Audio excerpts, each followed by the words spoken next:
ल हाम्रो चाहिँ अब दसैँको सुरुवात सुरु भयो है। यसरी आमाले पुरै दसैँको टिका लाउनुलाई रेडी गर्दै हुनुहुन्छ। जेठा छोराबाट सुरुवात भयो। अब हाम्रो चाहिँ 2082 सालको जेठो छोरोलाई टिका लगाइदिँदै हुनुहुन्छ है। मेरो आमाले चाहिँ यसरी लगाइदिँदै हुनुहुन्छ। मेरोमा होला टोपीहरू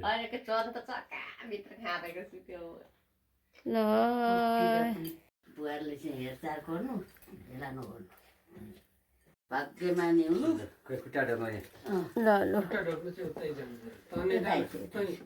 जुत्तै लाएर गर्न हुन्छ ढोक्दा त। ल जेठा छोराले जिम्मेवारी थाम्नु पर्यो। ल ल अब कान्छाको पालो है। यहाँनिर कान्छा छोरा बुहारी नातिनी हुनुहुन्छ।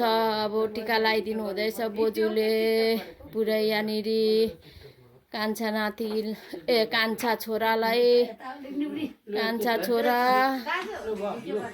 कान्छा छोरालाई लु है योनिर आमाले टिका लगाइदिँदै हुनुहुन्छ। लु न आमा भिडियो हुँदैछ र लु है आमाले टिका लगाइदिँदै हुनुहुन्छ कान्छी बुहारीलाई पुरै। यहाँनिर यता नातिनी कान्छी नातिनी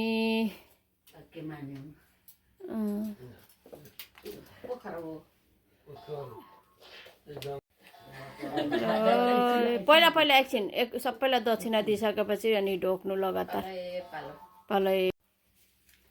ल दक्षिणा एकछिनै ल लु ल ल अब चाहिँ ढोक्ने कार्यक्रम कान्छा छोराले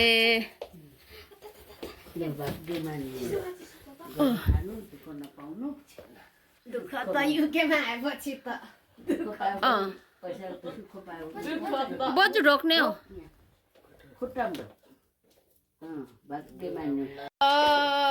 यता पनि आमाले बुवालाई यसो दसैँको टिका लगाइदिँदै हुनुहुन्छ। अन्त नगर न छोरी ल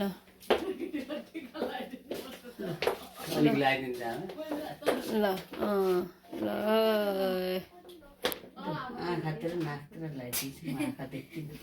ठिकै छ के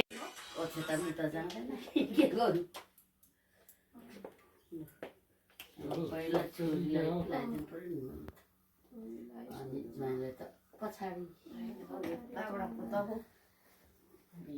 तेरो आमाको कपालले पनि के अक्षता झार्ने नै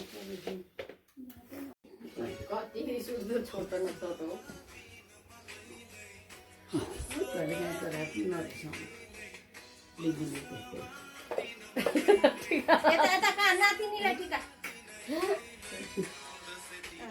यो यहाँमा त यो म गएपछि आधा कति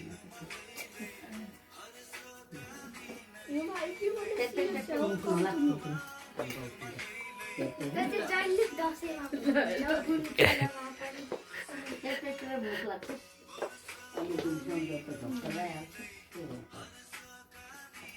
अनि राम्रो भयो त्यसले गर्दा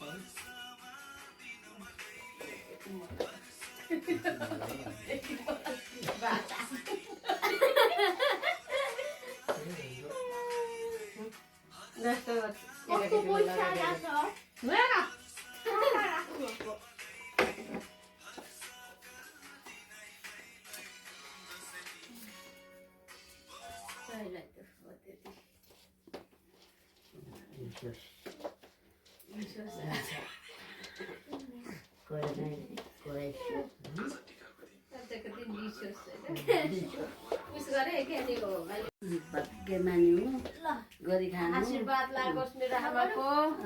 बाबाले ढोक्नुहुन्छ सुरुमा ठुसा ठुसा तिमीको अनुहार हाँसिलो देख्नु पाऊँ बाँचिन्छ मैले। ओके छ त ल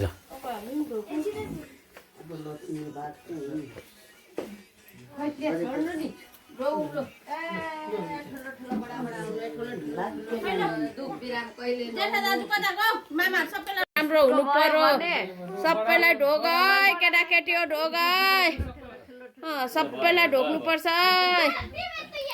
अलग्गै ढोग बाबु अलग्गै ढोग अलग्गै ढोग अलग्गै ढोग यसरी मात्रै ढोग न यसरी मात्रै ल भाग्यमान ठुलो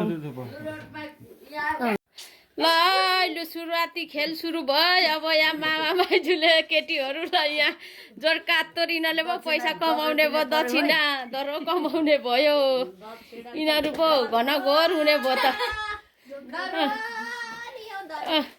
दरो दरो कमाउने भयो यिनीहरूले पो एउटा चाहिँ खल्लो भएर गएको ड्युटी मजा लाउनु नपाउने है भन्दै बेलुका लगा आएर लगाइदिन्छु भने लगाइदिनु पर्छ नि बेलुका त्यस्तो कहानीमा ट्विस्ट हुन्छ नत्र ल ढोगिसक्यो बाबालाई त ल अब सुमन र मेरो पालो है टिका लगाइदिने यहाँबाट खिच्दा म उता पैसा ठिक पार्छु खिचेको छैन पुस पुस गर्नु कि पैसा ठिक पार्ने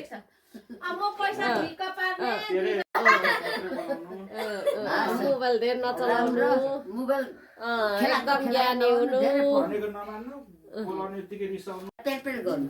आङमालाई भदैनीलाई मेरो भदैनीलाई मेरो छोरीलाई ल भाग्यमानी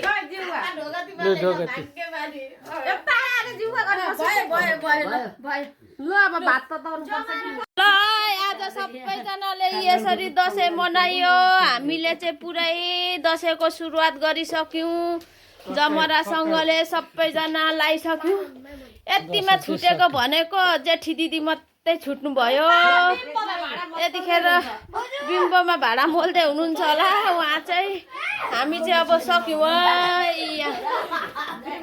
यस्तो छ हाम्रो चाहिँ दसैँ सिद्धिको हालत यस्तो लास्टमा बुवा बिना भए पनि आमा हुनुहुन्छ दसैँ मनाइयो आजको दिन हामीले